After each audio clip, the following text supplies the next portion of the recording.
ahead and call the work session meeting to order. Start with a roll call. McKee here, Lanterman here, Friedrich Present. Varenkamp Here. Nichols Here. Alrighty, everyone's here, and then we'll head into the main subject for tonight. Go ahead and bring it up. So Mr. Mayor, what we're going to talk about this evening is a continuation of the last conversation about fire service. And at the last work session, you had directed staff to connect with our three different fire service providers and talk with them about the upcoming space needs study to see if there's an interest in participating in the discussions regarding that.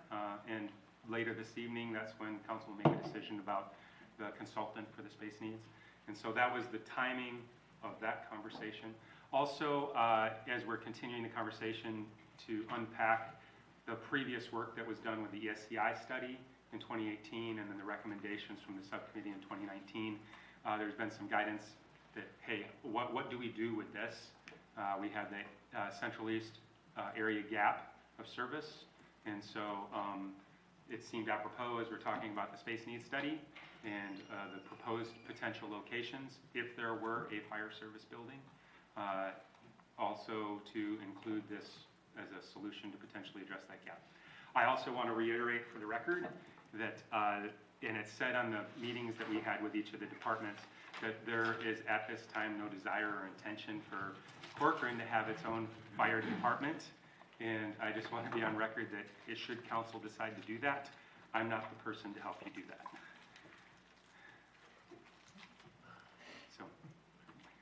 And with that, I'll turn it over to Matt. Yeah, so I'll kind of tee it up with a little bit of history so that we can kind of know why are we having the discussion now and in this context. So, page through here. So, I skipped some of the stuff, but just the real quick timeline. We started talking about fire service in the context of ISO ratings and service to the community back in 2015. In 2016, staff was directed to do a fire service study. We did a fire service study between 2016 and it was delivered in June of 2018 from ESCI. So went out to RFP, found some national experts to come and weigh in. And the goal was, what is our fire service growth plan for our community as we're looking forward? And that was the ask of the national consultant, just kind of zoom out, take national best practices. What do you see the city needs to do as it looks forward for fire service? They delivered a plan, but what we learned from the plan was there's some other benchmarks the city needs to establish and some legwork that the city needs to do going forward as far as establishing what your standards for service are. So to follow up and I guess take apart what we've got from ESCI, council appointed a subcommittee. It was 2 council members, our 3 contracted fire chiefs and myself to follow up on the recommendations from the study. Deconstructed, do we see this, do we believe that this is true, is this information validated? And what are our recommendations going forward based on what they're telling us we need to develop as a city? So the subcommittee report was provided to the council on December 12th of 2019, and with that it outlaid just the vision, mission, and values that the city would have for its fire service into the future. That was developed with our fire chiefs and our council members. This is what we think it should look like. Council took a look at that, adopted them, and directed staff to develop a work plan based on those endorsed recommendations. So I sent you guys a little clip from that meeting where the council was kind of talking about where it came from, how does this align with what we're trying to do, and at the time, what was their intentions with that looking forward as we're mapping out and talking about what our future looks like for our fire service and how we work with our partners. So in 21, the adopted work plan was looked at by council again. It was evaluated, adopted, and kind of went through the work plan. These are the action steps that came out of the subcommittee. So not new stuff, just organized differently as to what we think we need to accomplish in light of what we learned from the study and the subcommittee analysis. And the reason it was 2021 is because they had that little COVID thing happen in 2020. So that was the delay. I just wanted to. So a little COVID break, and then as we got back into it in 21, it was okay. We have the work plan. What kinds of things that do we need to make progress on? As we're going through it, we were able to make progress on some of the pretty simple things as far as reaching out and interfacing with our businesses and some of our home-based businesses and trying to help get some of the expectations out for driveway access and things like that with our community members. But there were recommendations in there that were political and operational in nature, like you should consider renegotiating your contracts with different standards, and a lot of things that would be pretty heavy lifts and require a lot of analysis, and there just wasn't will and ability to move forward at those times. So in those times, we talked about the possibility of a staff position that would be on delivering and getting us there, working with our partners. That didn't move forward in 22 through 25. That brings us to May of last year. We held a work session. May of this year, held a work session to look at what body of work do we have in our fire service planning. And the reason it matters in the context for it is, as we're talking about the context of campus planning. So today is a continuation of the fire service planning discussion, and we're looking for direction on space needs analysis, partnerships, and what the plan is or direction for working towards addressing the East Central service gap guidance. So again, we alluded to this. The reason it's coming up in the context of space needs analysis is that was the direction that we had from our previous plan inputs. This ESCI information was outdated a little bit because Hamel is obviously now one of our partner stations directly to the south, but generally speaking for our service partners in Corcoran, it's a general representation of where our partners are serving. This is the ESCI study when they talked about the service gap. So this is travel times. They did separate maps for mileage distances, but travel times from the fire stations serving Corcoran. And then when you compare that to the map on the right, that was a heat map at the time, again, old data from 2018 and 19. Some of that was driven by the 116 corridor and the County 10 corridor, but also Maple Hill Estates, where there's higher density. Since that time, when we look at the developments that have come in, obviously first to Ravinia, but along that same corridor, more homes along 10 with Bass Lake North and South, St. Therese campus coming in, and Bellwether to the north. And so that heat map would have drifted slightly to the north, but generally speaking, that's where the density of the calls, the heat maps would come in. So that does align, unfortunately, with what ESCI identified as one of our gap response areas. So what were ESCI's recommendations specifically? So this one on the left is their slide from their presentation as they presented the findings of their study. So actually, let me start with this. So on page 83 of their study, they say, they provided a station deployment decision-making matrix. This was, as they said, it's a generic one. This doesn't mean it's exactly has to be what's right for Corcoran, but this is a standard model that's used as cities analyze station needs. And their statement at the bottom paragraph says, reminding the reader that the above table is an example only. It can be viewed as a general guide that could be used as is or modified for Corcoran's conditions. ESCI finds that if the above concept is applied to Corcoran, it indicates that a permanent station is needed, if not essential, based on the matrix. As they presented it, their slide is on the left, and what the strategies at the time, back in June of 2018, recommended. They said it is ESCI's conclusion that the approach identified above, construct an additional station and continue to contract with surrounding agencies, is the preferred long-term approach. And it carves out timing has to be based on needs, target analysis, response and performance, and you have to consider how it's going to be staffed. And it says to sustain current 80th percentile response as a minimum, a time frame around 2 years may be advisable. So that was 2018, and they were basing that off of their population projections data and the call analysis that they did. Can I ask a question? So this report is 7 years old. Are we certain that the data is still reliable for these types of decisions, or would it make sense to commission a more current study? So what we know is we are advancing population-wise faster than what the study indicates. Which is actually up right now. Yeah, so on this slide, the population they were working off of, based on their projection, the population would be approximately 8,900 by 2030. We're cresting about 9,000 right now in 2025. So if there is information that's been invalidated, as far as, if you're trying to align it specifically with what the standards are, the city set its standards. It wasn't linked to outright, we will meet all NFPA standards. What the subcommittee set was, we like the service that we're getting from our partners. How do we measure and benchmark that, and that's when the data collection started. So you'll see some of the tables that are in that handout. So I would say that if we were going to reinitiate the same study again, we would probably want to decide what information do we believe would be invalid from the previous one, or what do we believe doesn't hold true today based on what they knew at the time. The theory that they're projecting forward is this is where growth is going to happen, and that is what has happened.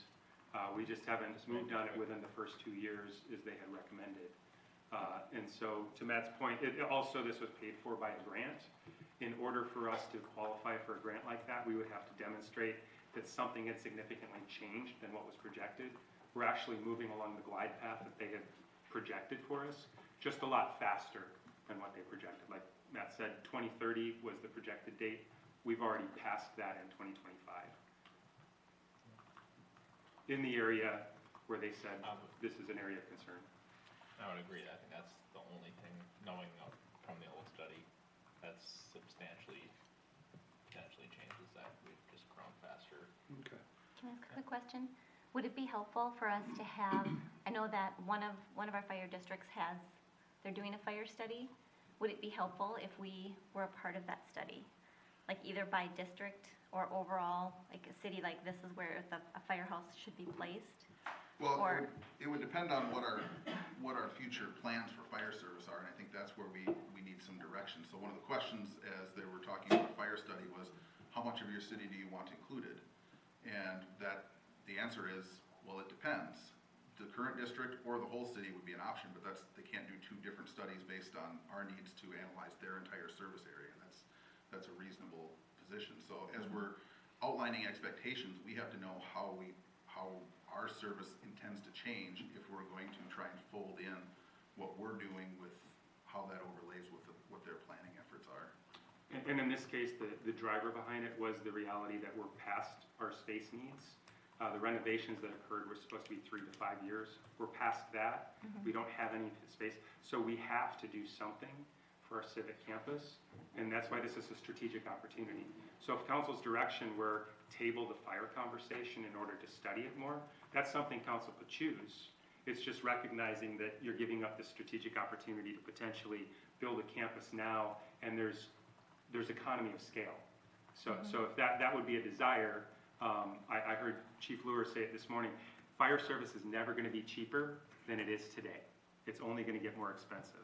And so if you do not build a building today and we delay to study it more, when really the only thing that changed, as we can tell right now, and experts may tell us something different, but at face value what's changed is we're growing a lot faster than we needed, which then would indicate we actually need the fire station more, and delaying even further beyond the 6 years when they said do something in 2 years, that would have put us in 2020, and we're now in 2025.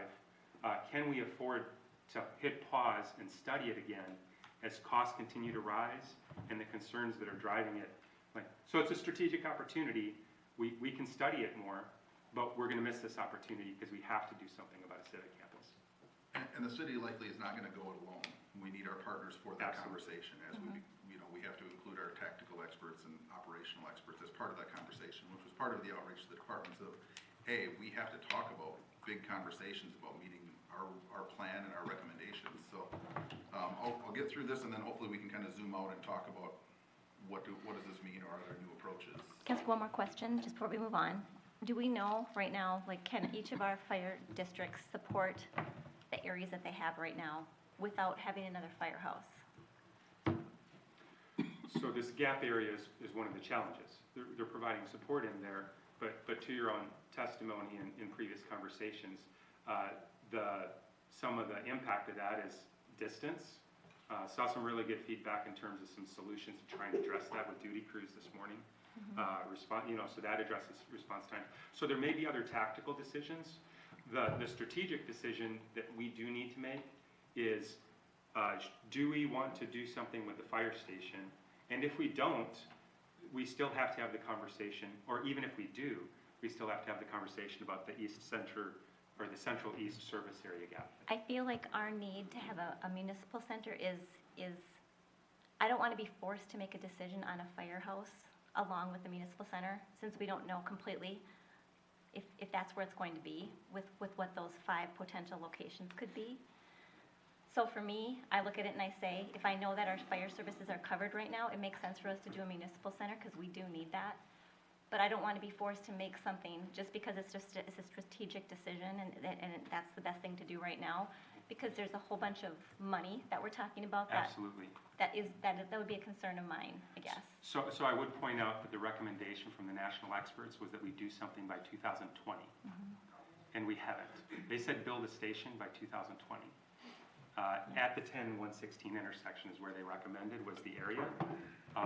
And so now we're in 2025, and if we were to study it again, we're looking at several years before we do something. So I don't disagree with you. It's millions of dollars, but to Chief Luer's comment, it's going to be even more. So as I looked at, I was in Chaska in 2016 when we did a fire service study. I was the finance manager then. And a fire station at that time that we looked at was like $4 to $6 million. They're building a $48 million facility now in 2025. So, and the answer to your question, the reason for pause is, are they meeting our needs? Yeah, our fire departments are doing a great job, but they each have different challenges. Yep. West Suburban, our call response is fantastic, and the work that they do is great. The availability challenges are different for West Suburban than, for instance, Hanover. They have different challenges at different times of the day, different challenges than Rogers, who's facing volume issues and response to that. So we get great service from our partners. They all have different challenges, and as we grow, so if you look at, in the last 10 years, our city's population has almost doubled, and it's a flywheel effect. So that doubling again is going to happen probably in a shorter scale than the last doubling happened. This is really the opportunity to evolve with our partners before things become unsustainable at different levels, potentially for different reasons. This should not be misconstrued as a criticism of our partners. They're fantastic. Yeah. This is that in 2019, something was identified, and this actually helps them do their jobs better. It's just figuring out, so they can provide better service when there's clarity for this area. We just haven't acted since the recommendations were made in 2019 for a myriad of issues, and one of them being cost. And it's not going to get cheaper. Mr. Mayor? Yeah. If I may, just real quick, guys, thank you for what you've given us so far.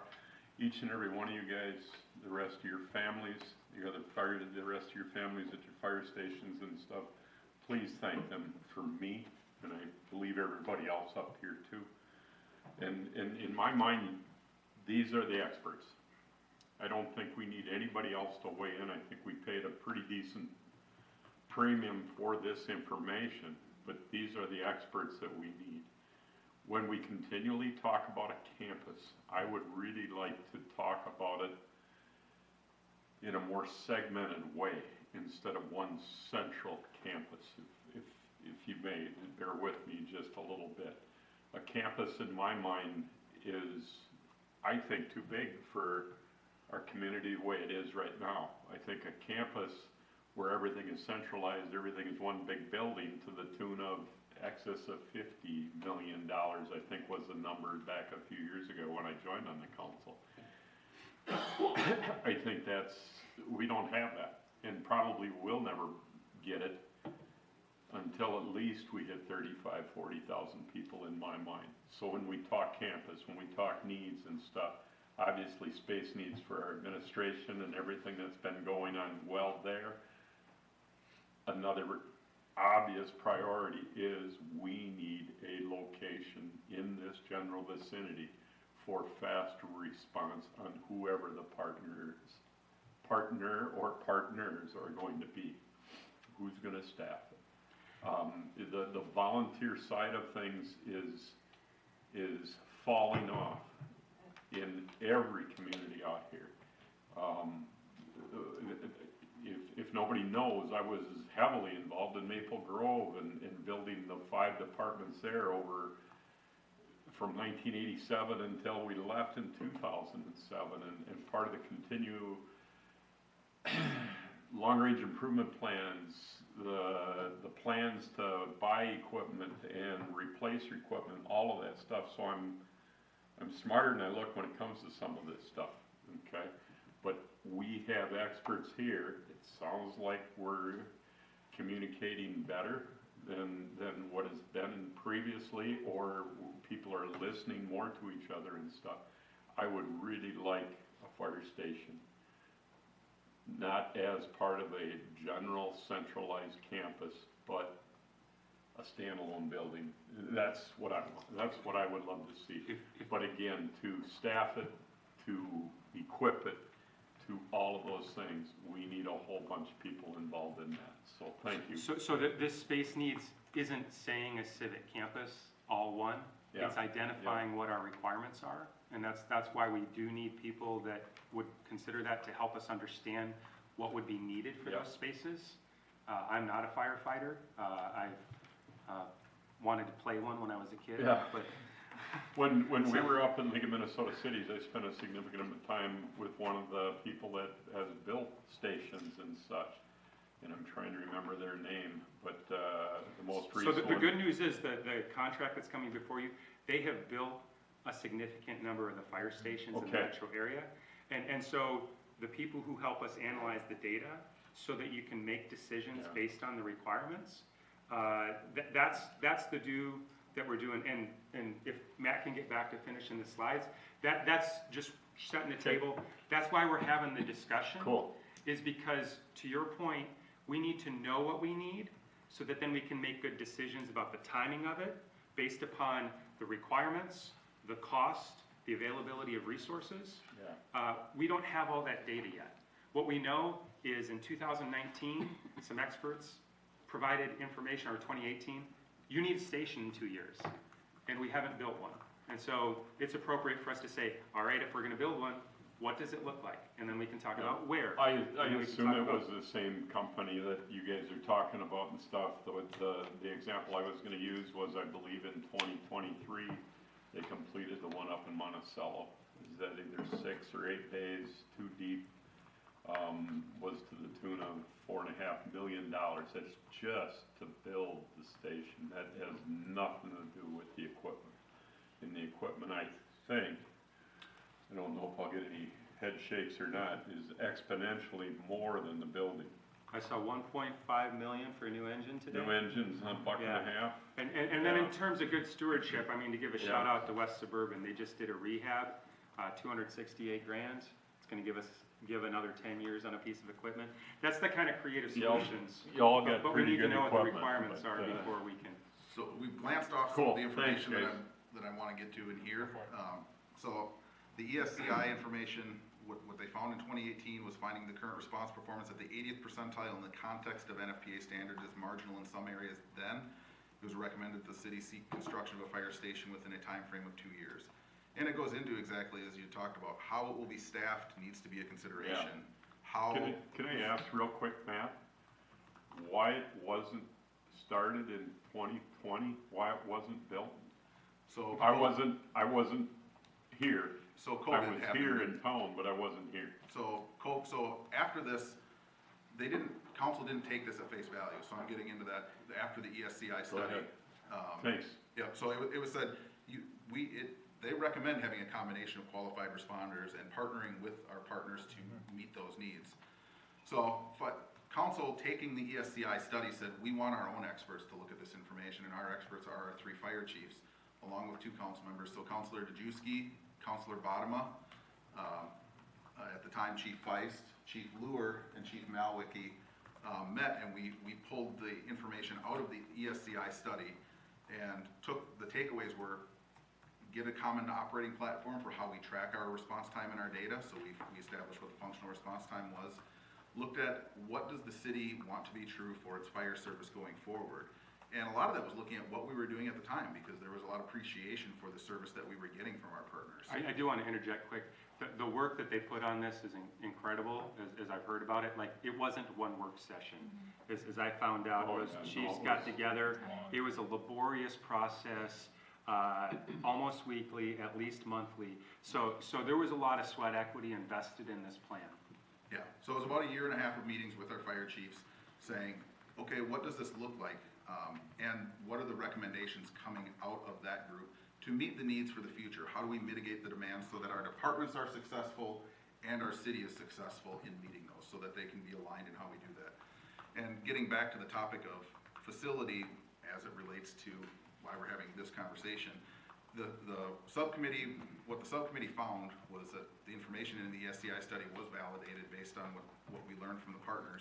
And the recommendations, one of the tier 2 priorities you can see here, was mentioned no less than 5 times in the subcommittee to, as the city is doing campus planning and as development and campus planning happen, this should be incorporated as part of it, looking at the facility, because opportunities present themselves as areas develop, as the city is growing and changing. And so it was earmarked to happen when we're doing what we're doing today. And that's why it's being brought forward today, is that our work plan says you need to incorporate this into any talk about future needs for the city. So and part of the delay too is that because of financial concerns, the decision was made to renovate this building rather than to do campus planning in 2018, 19, 20. And so that was completed in 21, 22. And so now we're reaching the end of what those renovations were supposed to facilitate. And that's why we're having the conversation now as part of campus planning. I think also to help answer Councilor Vanderkamp's question, what were we thinking? There was a study to try to establish where the city should start to acquire land to allow for future development of things like fire stations. I think you and I were on that together.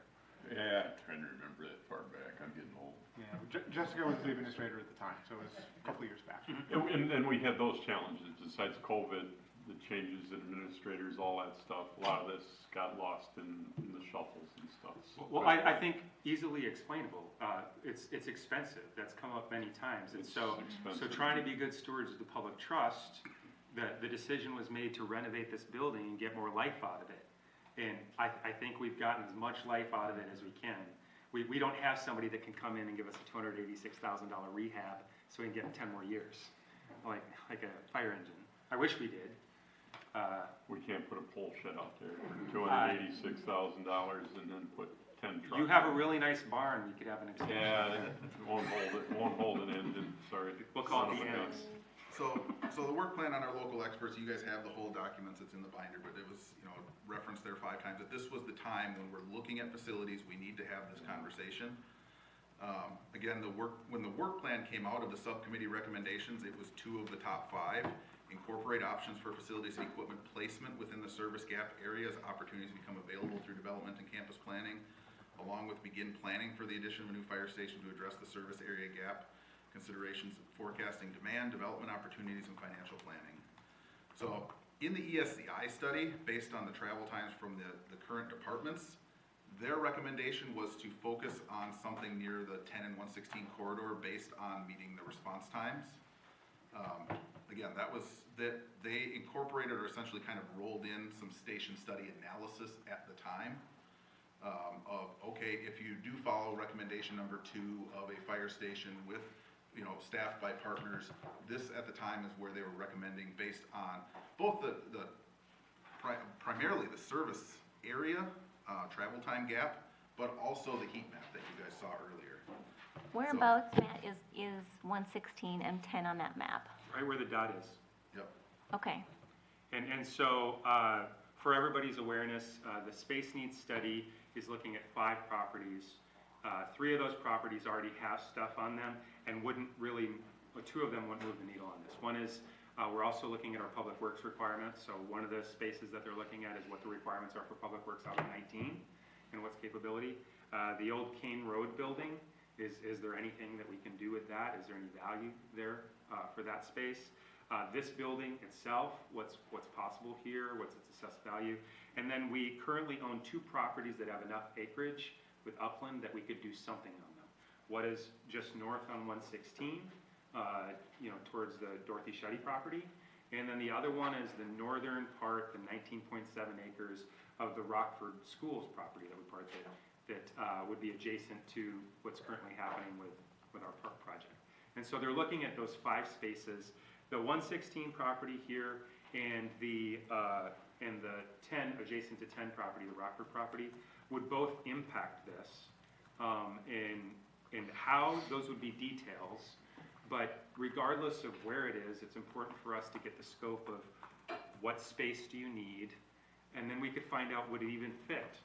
what would the cost be? They've got great cost estimators here, so that then we can make those kinds of decisions. That process is gonna take, from the time that you pass the contract and we notify them tomorrow, until October is when they're planning on delivering it. And so the conversations, hopefully with our subject matter experts, not just for fire service, but we have police department needs, we have administrative needs, we have storage needs for public works. All of those conversations help us look at the totality of our requirement for needs, so we can do a decremented list to figure out what are our priorities, council can make those decisions, where should we put those, and then the plan is through 2026. Phase 2 is to engage deeper, because there's other stakeholders that aren't in the room right now, and that's our residents. And so we need to have lots of opportunities to engage with them and hear from them how they think about a civic campus. Here's what we learned. Let data drive the decisions as we develop a plan. And so lots of public engagement. So we develop a plan, and then that would come out like May or June of 2026. Then we have to refine the plan because, to Councilmember Varenkamp's point, our long-term financial plan projects that in 2027, we've been projecting for almost a decade that that's going to be the window of time to build something. And what we have in the long-term financial plan is $50 million. And so it projects how that would impact the city and all that. But whether that is that expense or not, there's a lot of steps between now and then, where, what, how, and fire service is an important variable in the equation. Mr. Mayor? Yeah. I think I've asked this question before, is what can us as a city do to start, how do I want to say it? We've got park dedication fees, public safety dedication fees, those kind of things. That was one big way to get what was needed in Maple Grove as far as the other 3 stations that were needed. Shortly after I got there was imposed funds related to new developments and those kind of things. A percentage needed to go into fire and those kind of So things. with the analysis that will happen over the next year, part of that will also be what is our funding strategies. It would be premature for us to figure out where we're going to get the money when we don't even know how much money we need yet. I've never heard of a public safety fee. And I'm just asking, knowing what I know, for a large manufacturing company to build in Maple Grove, it ended up they supplied a ladder truck to get 3 stories tall. Certainly how it's You know going to what I mean? impact if So- a ladder truck's required to service them. I've seen those sorts of things Yeah, in a okay. development agreement before too. But that isn't a general fee like we do with park dedication that's Understood. tied to square footage. Understood. But funding strategy, first we have to figure out our requirements. And then once we figure out the requirements, we can then figure out, all right, how do we supplement that? You know, grants, we've been successful with bonds. I mean, our new water treatment facility and our water tower, federal funding and state bonding funding were critical in order to get that over. Definitely those would be part of the strategy. And when you talk fire service, there's lots of opportunities for us to chase some money. How successful we'll be, there's so many competing demands too. You've alluded to that. There's staffing requirements and equipment requirements. And so we don't want to be the last puppy to the bowl. You and I've had the conversation, Jay. My hometown was 1,492 and it had a full-blown fire service, all made from donations and I'm sure some other things, but again, we're talking 55, 60 years ago and such. How did we miss that in Corcoran? Just because of how good these guys and girls are? I wasn't here 60 years ago, Yeah. so I'd be the wrong person to ask. There's a I couple mean, people that were here. how did Loretto get it? How did Hamel get something? But we just, we're rural and we just. 60 years ago, we just Corcoran was moosed off of them. 3,000, 2,500 people, and you didn't have the same sector. So Loretto had the train tracks, so they had a downtown. I mean, cities develop for a lot of reasons.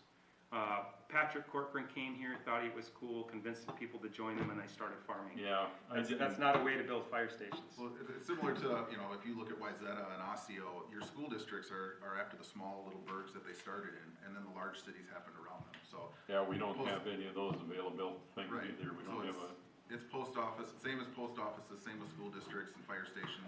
those were the communities, and this was really largely unincorporated at the time, so.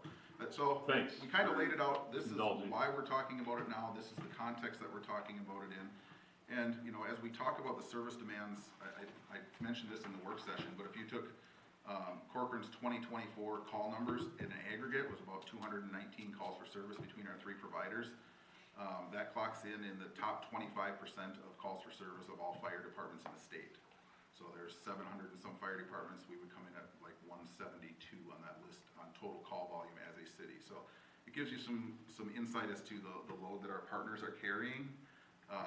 With our three partners, they do a great job, but as a community as a whole, and we watch that growth come in, that number will likely rise over time, so.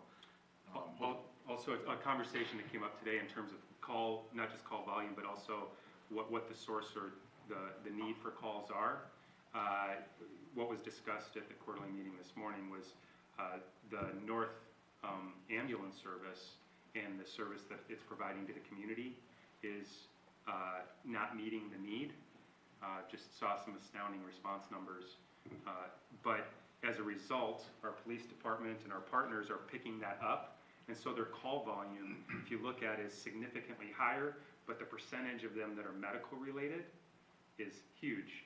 And picked up some good strategies that Maple Plain is applying to address some of those unique calls that maybe some of our new businesses are generating call volume without really bringing resources to the table, specifically related to lift assist and some of our assisted living facilities. And so we have to pay attention to that to help our partners focus on being able to not just show up to pick somebody up, in which, you know, there's other things. We need them to put out the fires. We need them to stop the bleeding, start the breathing, treat the wound, treat for shock, keep people alive.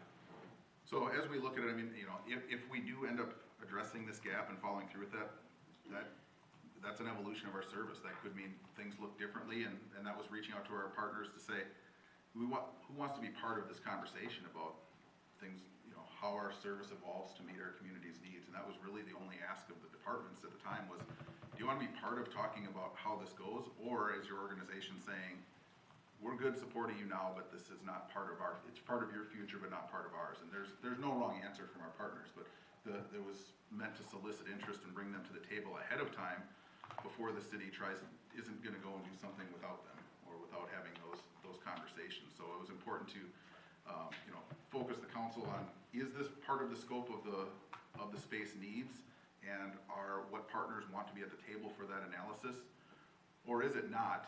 And then a separate conversation would be, what are we going to do about the fire plan, if anything, for fire service in Corcoran's future as it relates to the work we've done and as we look forward. Yeah, so tonight's ask would be, first, if council could provide some feedback from this initial, you know, what Matt's put together. Here is the vision, mission, and values that committee came up with for fire service in Corcoran. This was the collaborative work of the three fire chiefs, Dejewski, Bottoма, and so this is what came out of that, and this is focused on achieving that. What are initial thoughts from the information that we give you from council? And then the hope would be, after we've gotten initial thoughts from you, to turn to each of our three chiefs and give them an opportunity to share their thoughts on it as well. Perfect. I'll open the floor to you guys. Any thoughts on, like we kind of touched on it in a bit of, you know, what has changed or hasn't changed since the study and the work plan was initially done. In my opinion, not a ton has changed, it's just that growth has happened. The growth has happened quicker than anyone anticipated, and I'd say that's probably the case for the surrounding communities as well. And also the 55 plus or 65 plus senior growth has also happened to a greater extent than we anticipated. But besides that, and more of that to come. And more of that to That's come. tremendous stuff driving that. Yep, which in my opinion doesn't change the findings of the study. Yep, I agree. More reinforces that we need to act on. If I may, Mr. Mayor, just the way I feel, again, space needs, they're all a priority. That's pretty broad, but I still think public safety is probably number one. Obviously, our administrative needs and stuff is 1A. Public, in my mind, Public Works, 1B. And it just, I mean, we've already are doing plenty, I hope, Matt, for the police. I know we've all supported them tremendously over all of the stuff that's happened. And again, our partners doing everything they're doing from their current bases, they're doing everything they're doing. Some of the stuff I've heard is unbelievable. The one fire down in Ravinia, it was less than a 6-minute response time. Thank God you guys had implemented the duty crew shortly before that. But again, it was still a total loss, and there's reasons for that. But just that house, A like 5-minute taking that whole neighborhood. yeah, a 5-minute response time is crazy. I mean, when I talk to our friends next door, you know, they're 10 to 12-minute response time, and that's all with volunteer folks too. We got to figure out a way to staff this with volunteers. We've already got all of our other satellite staff with volunteers. Are we going to steal from them or whatever?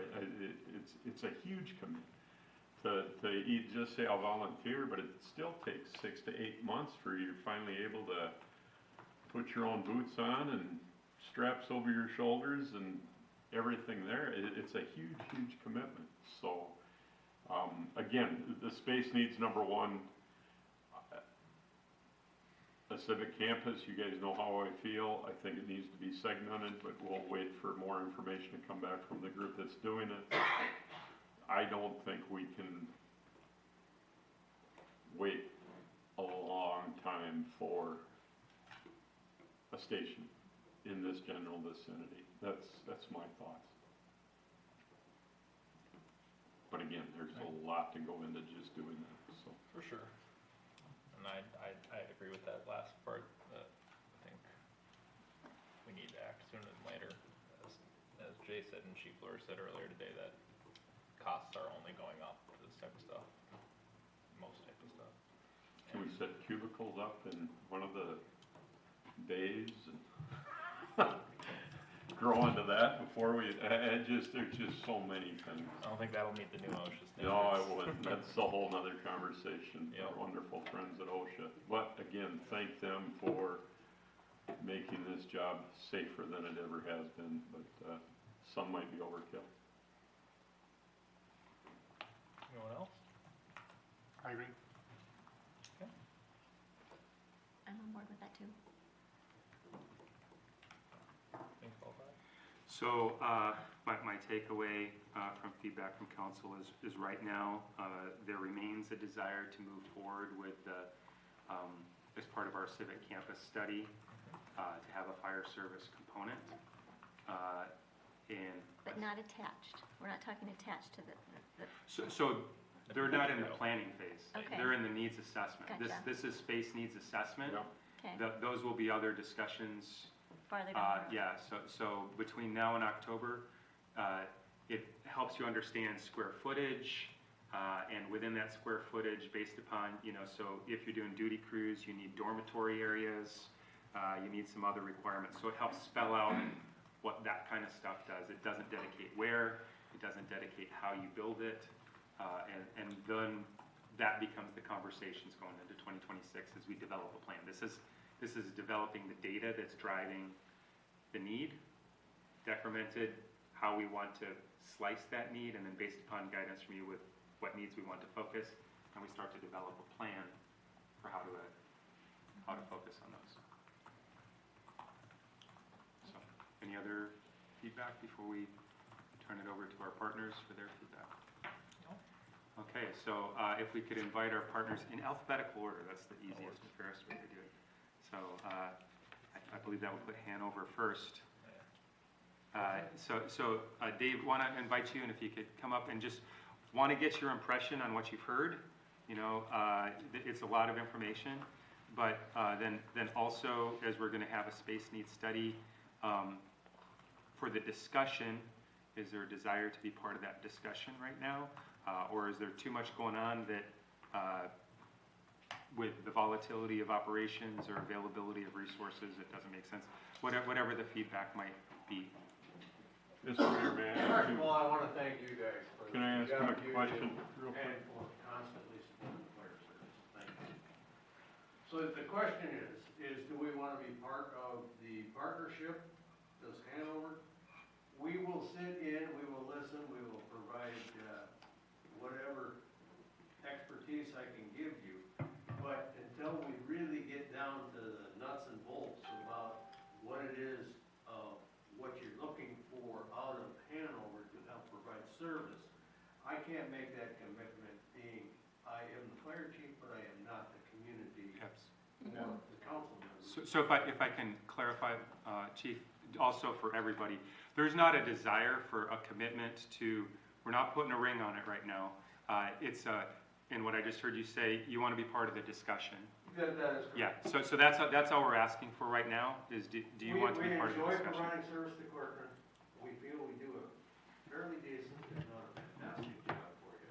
But yes, we do want to be part of Corcoran now and in the future. But it all depends on what the financial needs are of Corcoran in the future, what we can actually provide. That's fair. Yeah. Absolutely. Can I ask a question?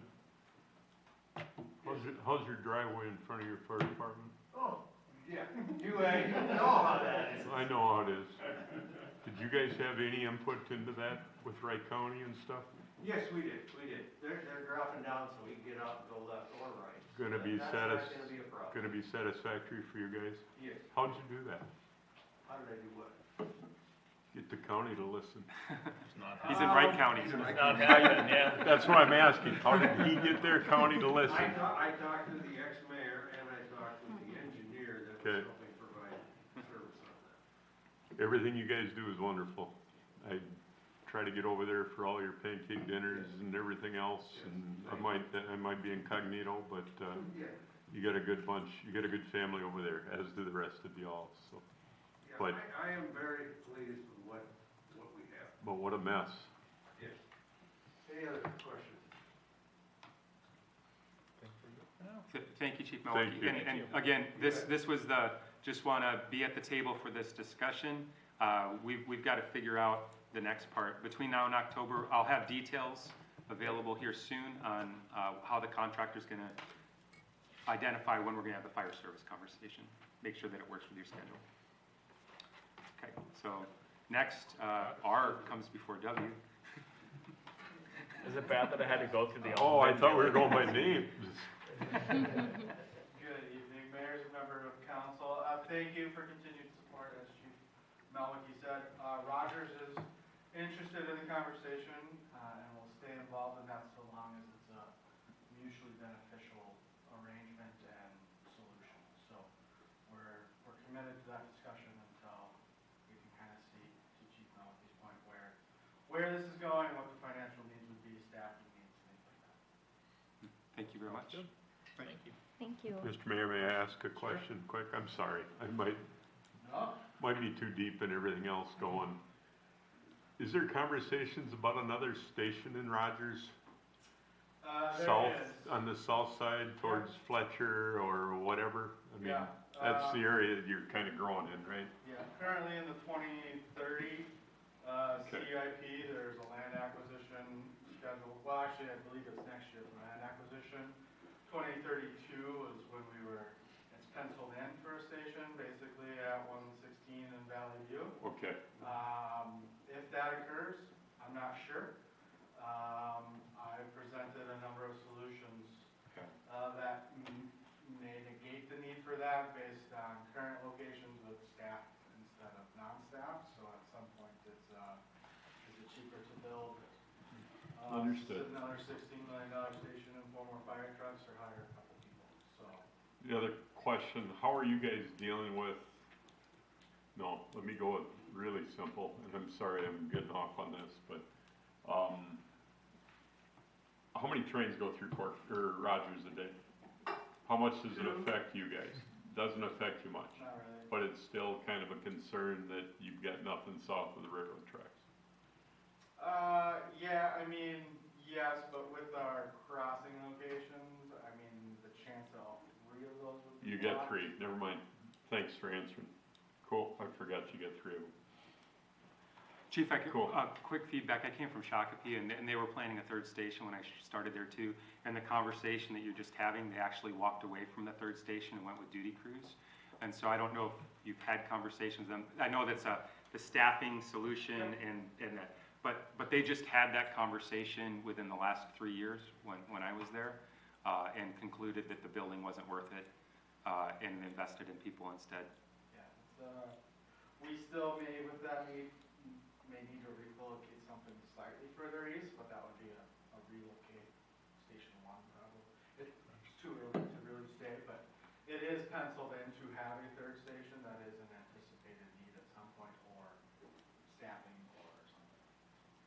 One more question, if I may. One more. How long does it take from volunteering to be a firefighter to actually becoming a firefighter? You gotta go through firefighter 1 and 2, or just 1, Yeah, or? so I think all three of us are a little different. Our current standard is EMT, which is 3 months, then Fire 1, Fire 2, Hazmat Ops, which Okay. is 6 months, and then FAO that summer, which is another 2 months, so it's about a year. Hasn't changed, okay.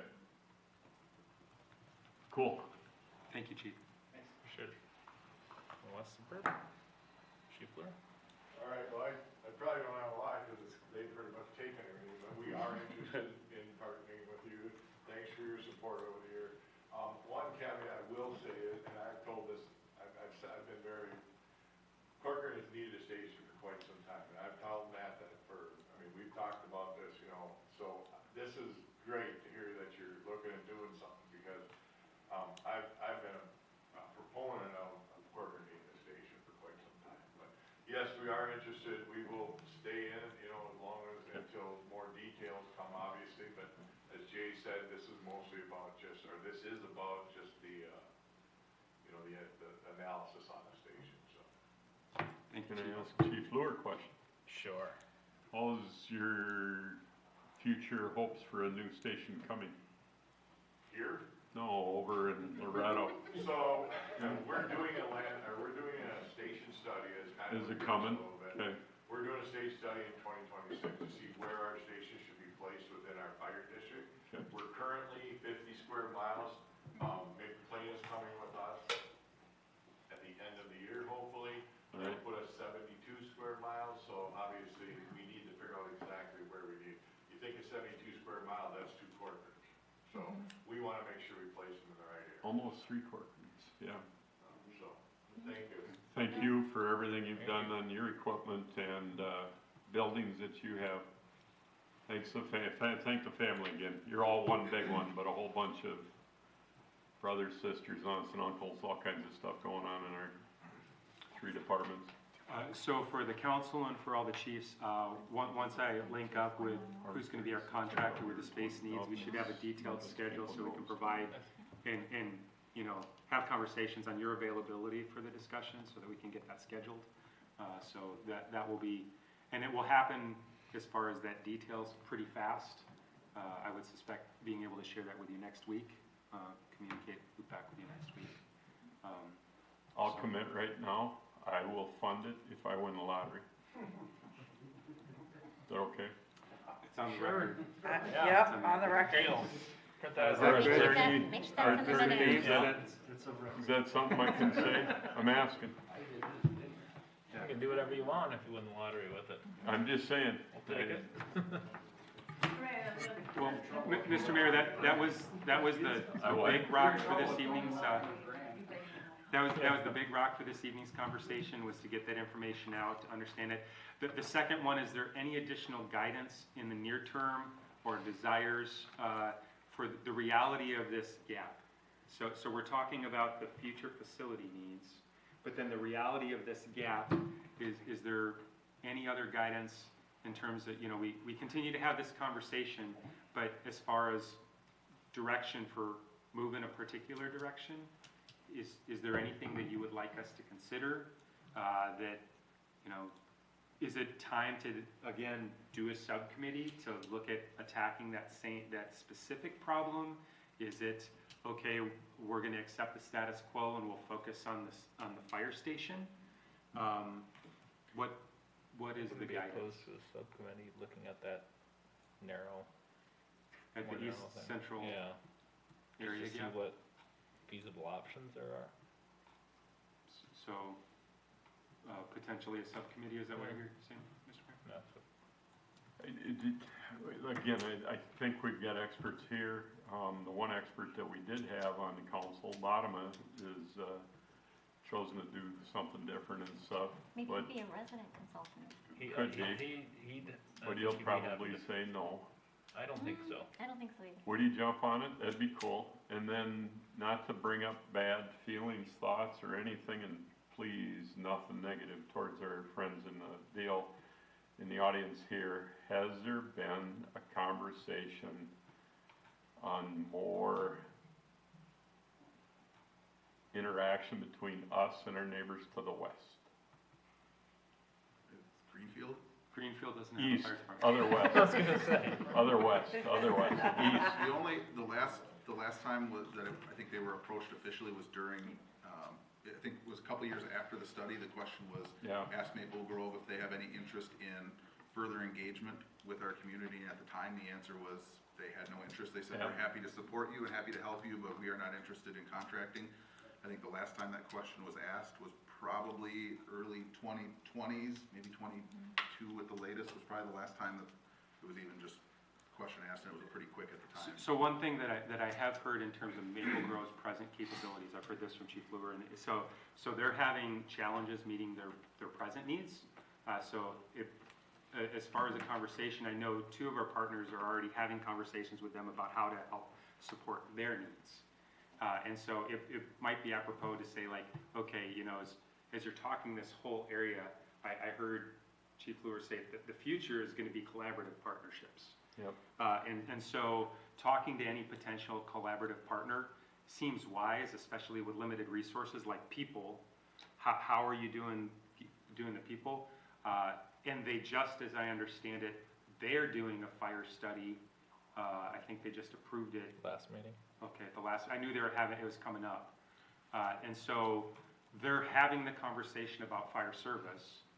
No, I'm aware. I'm just saying, has anybody asked about Not since It has not been recent. The one thing collaborating? Because there was issues back in the day. And I mean, even back to the point of they didn't want to supply sewer and water to our city. And I was on the planning commission and part of it, and work with the council.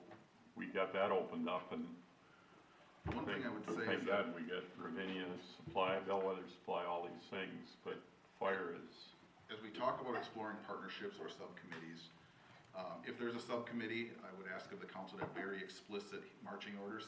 We want the subcommittee to look at 1, 2, and 3. Or we want the subcommittee to talk to Maple Grove about a partnership. Because I want to make sure that there's venue and space that we have these discussions together, because very quickly it turns into that subcommittee, a couple members talk to somebody over there, and the telephone game turns into, well, Corcoran's trying to get a number from Maple Grove to take over their city. Or I think it's important for us to, as much as we can, be very public about our intentions, the conversations that we're having, and the intentions of those conversations.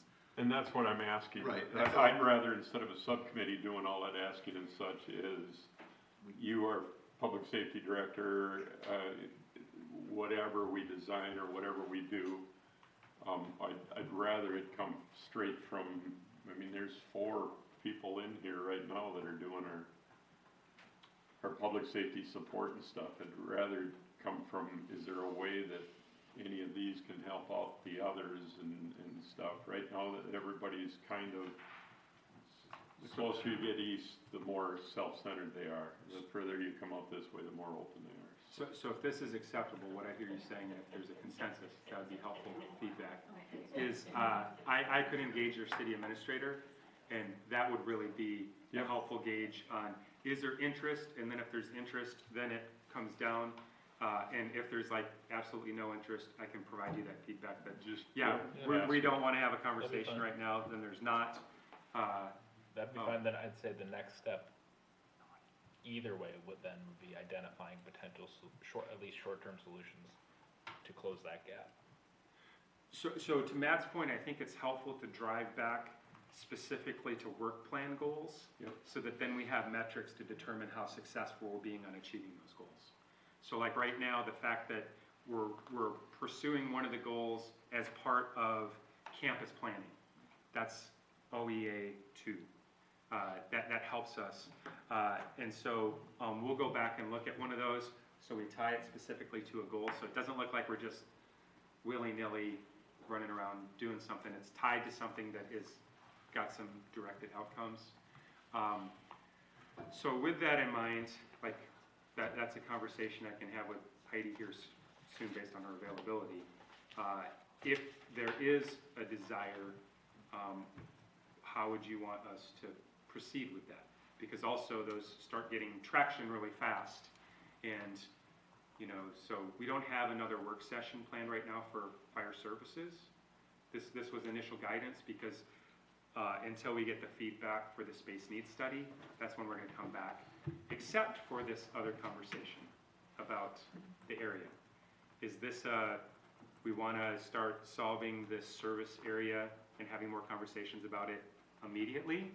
Or is this, let's focus energies with our partners between now and October when the space needs study is done, and then shift our focus to the area? Do you understand what I'm differentiating there?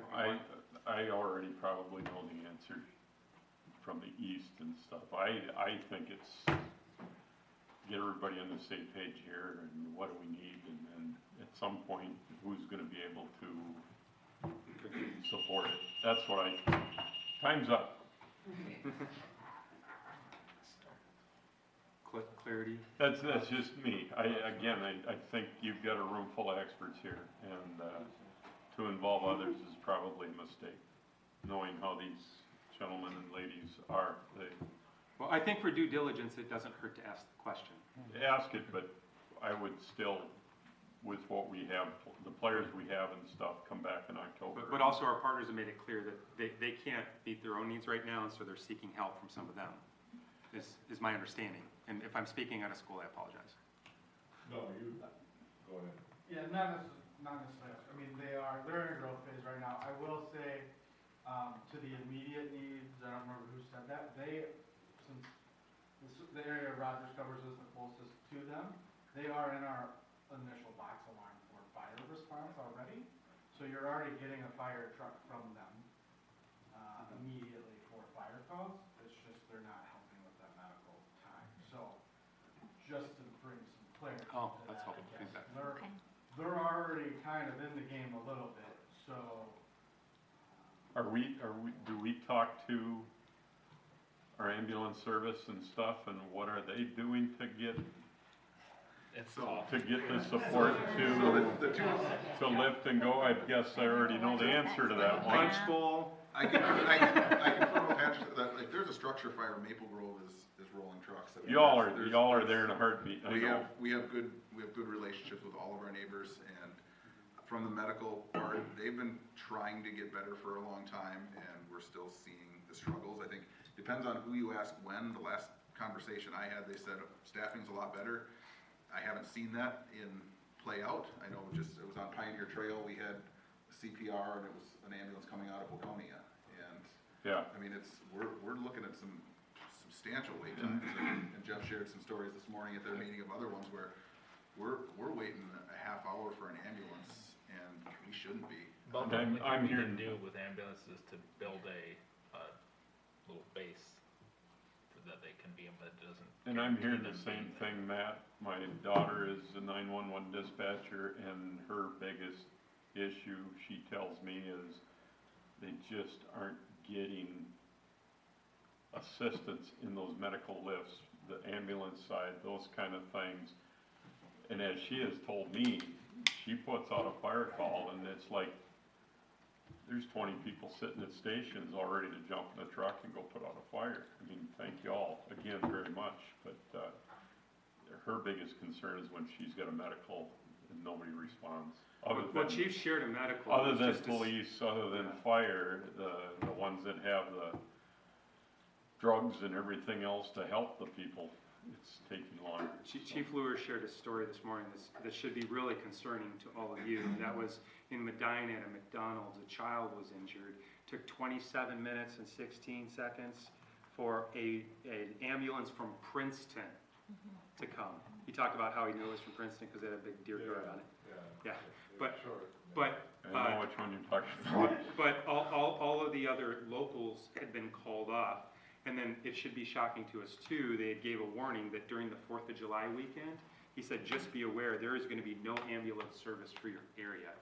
So heard that. that should be really concerning to us, and as was discussed this morning, we're really limited on what we can do to try and address that, but for legislation.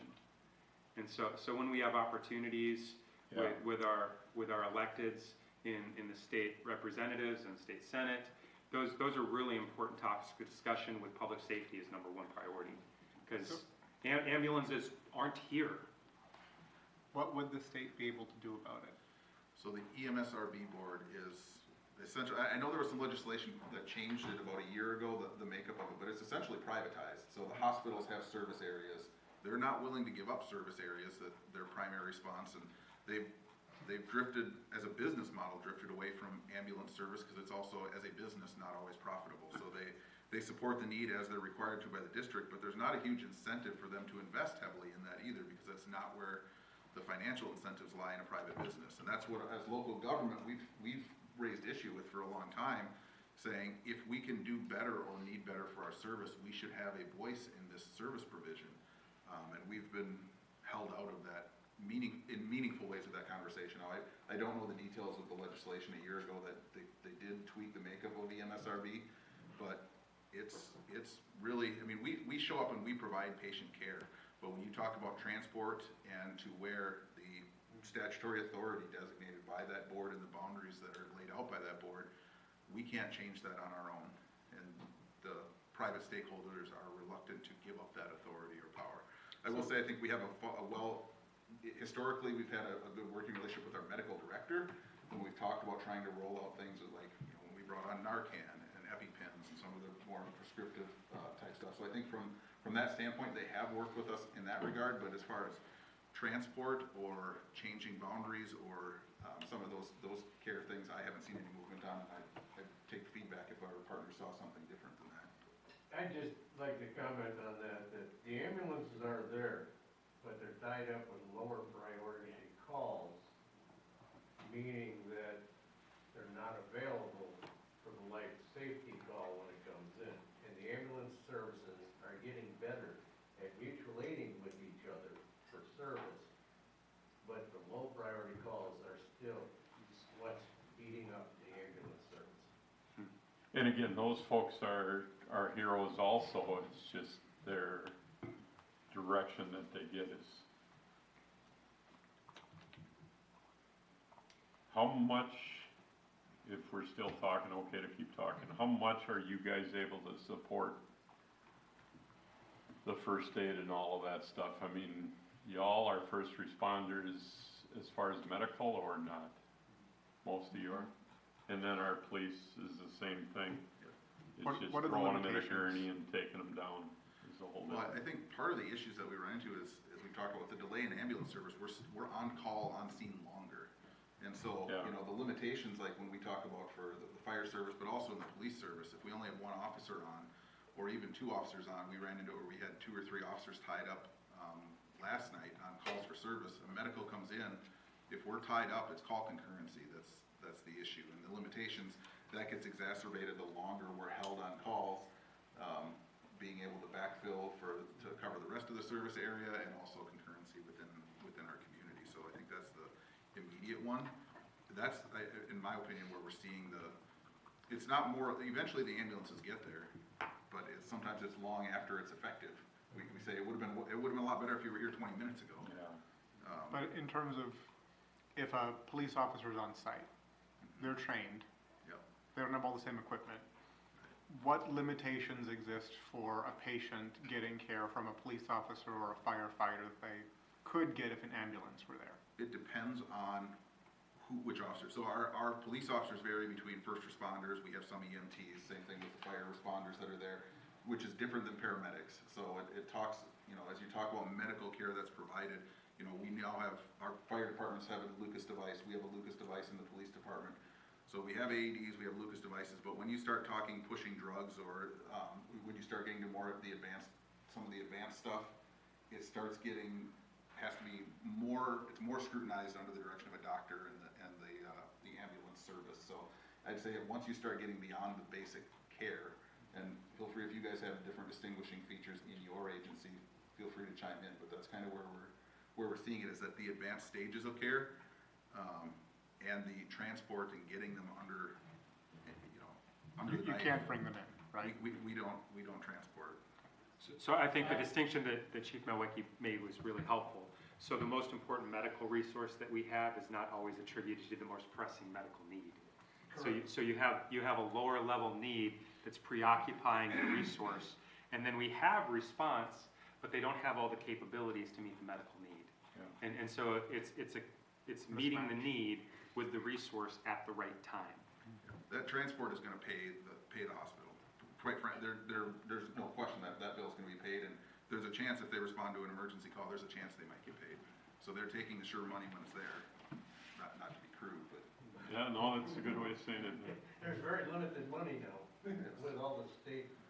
But also in their defense, they're responding as they come in. Yes. And so if a higher level medical need comes in, walking away from the present, just do no harm. You can't walk away from this. That's not the way that their current guidance No, goes. actually, Is it? has patient care been initiated? Have you made contact with that patient? If not, here's a higher priority Oh, call. thank you, yeah. So I was presuming care has already been started. Well, You're not gonna walk away from, There's no statutory mandate that they respond to anything. It's sort of a weird outlier of the world. So, yeah, they will start to, like, if you call and say you can respond routine, you're gonna go back to the bottom of the list. In Corcoran, and I think the officer in the hallway was there with me, we waited 57 minutes for a birthday baby in Corcoran. And I still never got an answer of why. Yeah. So, that's a pretty tier 1 call. I think he would hurry. I am a paramedic, I'm not practicing right now, but it's basically to posted direct point, it's drugs, and transport. The number one, even for cardiac arrest, if we do CPR, that's fine. At some point, they need to be transported. yeah, And so it's the time delay. probably don't want to throw them on We can do CPR a, great all day. If the heart is blocked and it's not working, it's not working. don't want to throw them up on the hoses and take them in the fire truck. Yeah. Understood. We're one of only 2 states in the US that allows the PSA areas, which is why the ambulance services are allotted the way they are. So there is legislative push that we, the Fire Chiefs Association, would greatly seek support on. so that's the answer to your question about medical. I think the resources that we have are doing a great job meeting the need. I agree. Just when you say responding to a baby waiting for an ambulance for an hour, I imagine you're talking to it by the time they show up. It's starting to walk. Changes diapers. Can I ask a question? Sure. So the analysis is one thing, and then is this subcommittee, are we part of that, or is that, I guess, the subcommittee thing, I'm a little bit confused. So what I took away, and this is helpful, thanks for bringing us back to that, is clarification. The analysis conversation is going to be actually with a consultant. And so we'll be in the room, they'll be gathering data, and then that feedback will come in October. And then the next step will be talking about the results of that potential application, that with the engagement plan. Separate from that is for the East Central area, I heard from the mayor a desire to do a subcommittee. My question, following back up on that, would be the timing of that. Well, and I think council kind of maybe suggested not a subcommittee, Okay, right? Yeah. so full council. Jay to reach out. So for me to reach out, Maple Grove, but there's still a conversation coming back with, all right, we've got that feedback, but our partners, conversations with them in order to get, to use your words, our subject matter experts to the table to put our heads together to solve the problem. Is that a next step? Well, and I think part of it is framing, do we have a common understanding of the problem? And I think the service gap is related to available facilities and equipment, and I don't know, you know, And- response times And were. Would volunteers. it be fair to Right. say the service gap is more pressing on the medical side, to the point that we are getting? Well, I think it Truck also has on it. ISO implications. Yeah, that's true. And so I think it's across the board, but where I was going with it is that the gap identified is based on station location and resources. And I don't know that a subcommittee is going to tell us different. I mean, our response times, our partners are getting there quickly. So, you know, short of, you know, what solutions do we have, the outlined problem in the service gap is a facilities and equipment issue. And short of the other analysis, I don't know, if we gave marching orders to the subcommittee saying, come back and give us 3 options, the problem outlined is a facility and resource issue there, and I don't know that that changes necessarily. So again, it goes back to if we do decide to go with a subcommittee, I would ask for very clear, please do, bring us back an analysis of X, Y, Z. Let's hold off on the subcommittee. Yeah, I'd rather leave it in your guys' Reach out. hands. So Reach out. I'll get feedback from them. I would suspect that, well, we'll find out. Yep. So And then- we will have another work session then, after that analysis is I think it done? depends what the answer is. So I'll get an answer, because right now we know we're moving forward with discussion for the facility. And then this might be another variable to potentially bring other resources to bear. But candidly, the fire stations that they have, you know, we've already heard there's some challenges in staffing them. So there's some of the partners are already helping provide their areas. I guess I'll get an answer and then we'll come back and see if it actually helps. Do we have a recruiting poster for Firemen? Corcoran in support of West Suburban, Hanover, and Rogers Fire Departments? We need, So we've got good numbers in each of the departments, is my understanding. You know, there's Corcoran residents, I think I saw 10 was on the number this morning, yeah. So, you don't want, ironically, you don't want more? this service area, we don't have a lot of folks at St. Therese that are really in a good spot to volunteer for the fire department. We could park and then there. Yeah. Just to help with clarity, Mr. Cole, Matt, you alluded to it, but to help for us to come to the table for when we have the facility discussion, if the agreed upon is 10 minutes to every call your desire as a city or whatever, because that's really gonna change. Are you staying with the same, you know, outcomes you wanted or problem that you've identified? Or is that number going up or down? Because that would drastically change what my recommendation as a chief would be of equipment and staffing. But that's really helpful feedback, thank you. Yeah, So really identifying what that service level desire is, because, you know, I think we average 7.5 minutes out the door. So if your desire is 10 minutes, it means automatically we've got to start on full-time. So Or duty crew or whatever, so that's just gonna change the size of the building. When I just went through a building process, you know, that drastically starts to change that discussion, so it just would help me, I guess, be able to. Yeah, that's provide helpful. good Yeah. feedback. So the city outlined the service and response time goals in the subcommittee recommendations. And that was based a lot on the analysis of what we were receiving at the time for response times. So is there an expectation for a dramatic shift? I haven't heard a desire for a dramatic shift from the expectations that were outlined in that subcommittee. Again, that goes back to, is that a variable that's changed that the city would like to either lose, you know, would they like to have a longer time or a shorter time? And I think it was referenced to NFPA standards, but it wasn't indexed to NFPA standards. And is medical and fire the same?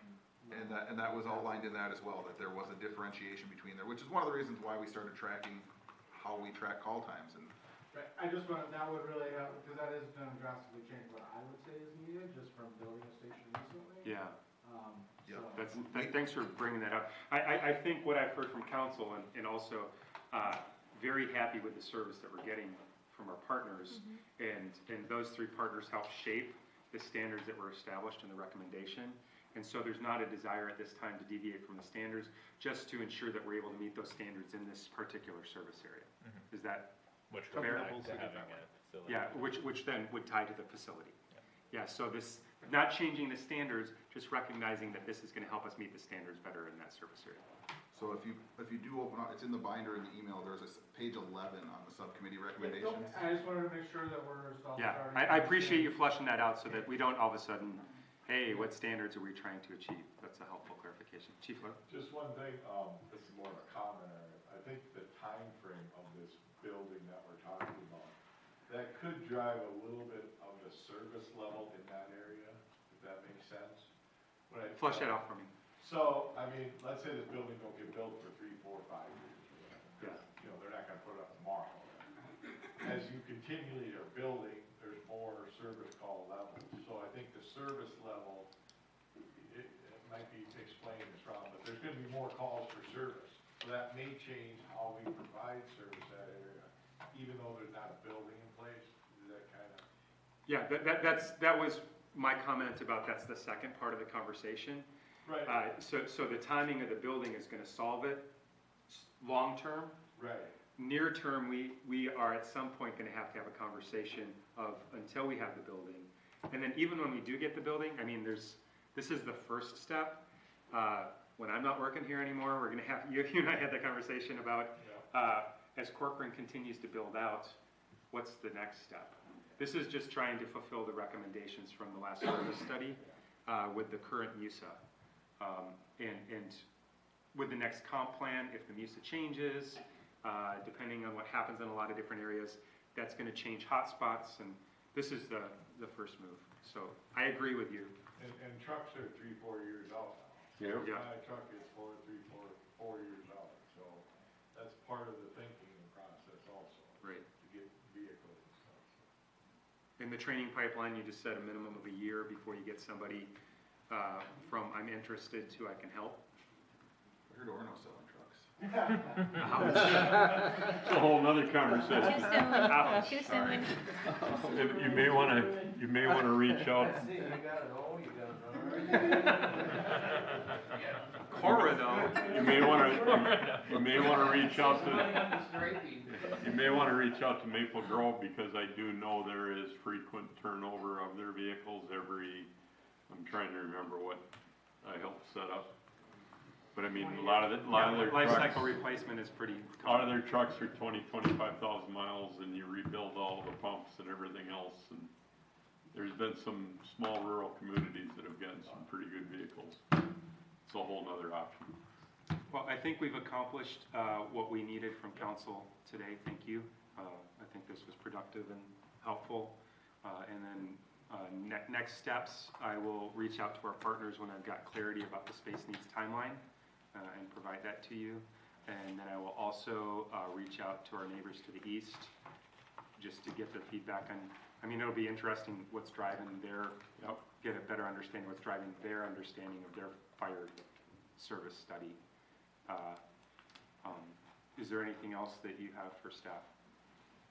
I'd like to have one comment, that as we're doing this, I appreciate all of you being here, and I think it's important to note that nobody's working towards something other than what we've talked about in this room, and I would ask everybody that's in this room, if you hear people saying something different, please share with them what you know, and what you heard, and what you know is from both the council and from the fire staff, that you are in the room, you are part of the discussions, and you're our valued partners. We can't do this without you.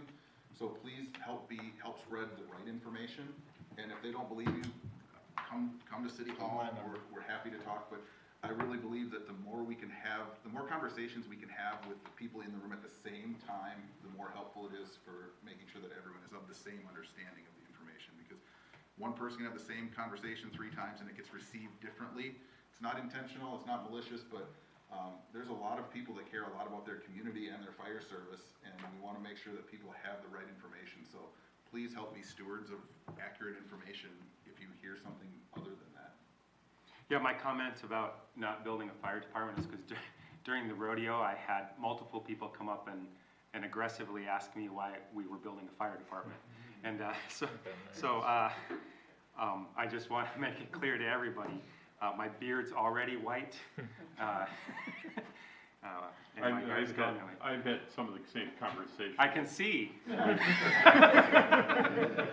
Why don't we have full-time firefighters? Why don't we? And I'm like, how much are you willing for your taxes to go up? And they're like, what? And I'm like, a full-time firefighter, if I remember the weighted number, is 130,000 with benefits and everything else.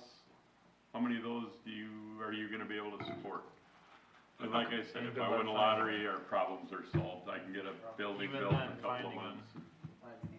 And getting the equipment. Yeah, So a shout out to our dedicated volunteers. I learned something this morning, so on average, I saw some stats, 6 to 7 hours is what normal volunteers are doing. Right now, just at least for West Suburban, our volunteers are 12 to 15 hours a month is the number, am I getting that right? week. 12 to 15 hours, yeah, I did say week.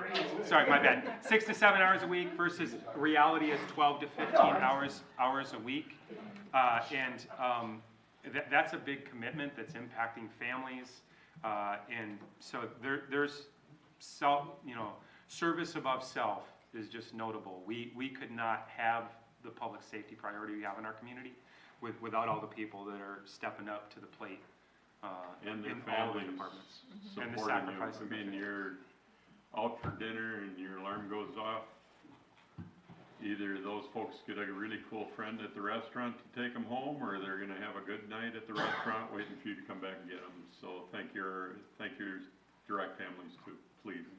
I know what that is. If you don't know, my wife was a firefighter in the